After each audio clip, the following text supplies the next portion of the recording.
This video will focus on commonly used oxygen delivery devices in clinical practice. This is a simple face mask. Like the nasal cannula, the face mask mixes oxygen with room air and therefore delivers a variable oxygen percentage between 35 to 55% FiO2. The flow rate can be set between 5 and 10 litres per minute. It's important to note that to prevent carbon dioxide from accumulating in the mask, you must maintain an oxygen flow rate at least 5 litres per minute. This is nasal cannulae or nasal prongs. It consists of a hollow tube with 2 nasal prongs which are inserted into nostrils and secured in place.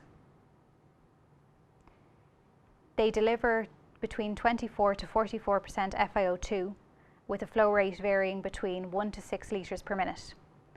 Generally 2 litres is more comfortable, as 4 litres and above will dry the patient's nose and requires a humidifier to be added.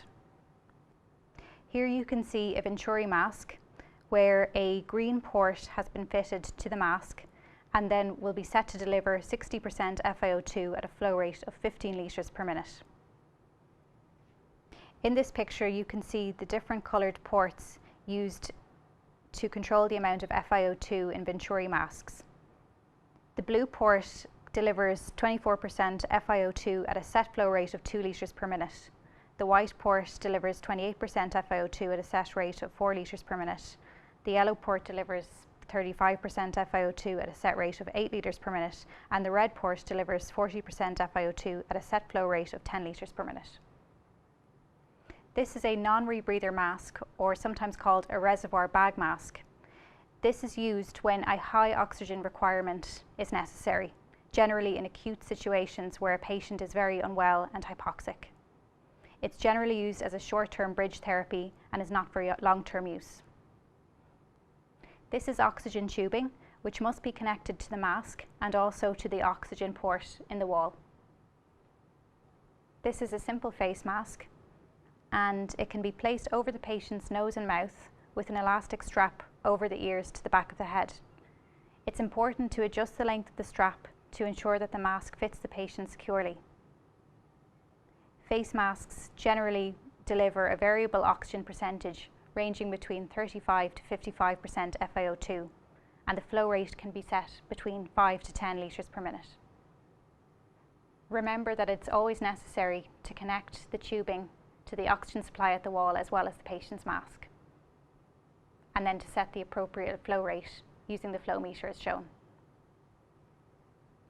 In order to place the nasal cannulae appropriately, it is important to place the prongs into the patient's nostrils and then loop the tubing around the patient's ears appropriately and then secure it in place under their chin, as shown in this video. This flow rate for nasal cannulae can range between 1 to 6 litres per minute. This is a Venturi mask, which is a high flow device and delivers an FiO2 of between 24 to 60%. It's necessary to first select the correct colour-coded Venturi oxygen mask according to the prescribed percentage of oxygen required. This mask is applied in the same way as the simple face mask. The Venturi mask is used when a precise amount of moderate oxygen is required, generally in patients with COPD, where it is important not to over-oxygenate the patient. Here you can see the blue port is currently connected to the face mask, and it's delivering an FiO2 at 24% with a set flow rate of 2 litres per minute. If the patient's oxygen requirement increases, it is necessary to adjust to a different coloured port depending on the requirement. Here you can see we are disconnecting the blue port and connecting instead the green port, which will allow us to deliver an FiO2 of 60%. As is recommended with the green port, we must adjust the flow rate of oxygen to 15 litres per minute. This is a non-rebreather mask, or sometimes called a reservoir bag mask. It is used for acutely unwell patients where there is a high oxygen requirement and delivers an FiO2 between 60 to 90% when a flow rate is set at 15 litres per minute. As you can see, the mask is connected to a reservoir bag. You will also notice that the side ports on this mask are closed. As you can see, there is a one-way valve which prevents patients from inhaling expired air. In order to fill the reservoir bag, it is necessary to press down on this valve with a finger, as demonstrated. While keeping your finger pressed on the valve, you should simultaneously turn on the oxygen in order to fill the reservoir bag. This mask is applied in the same way as the simple face mask.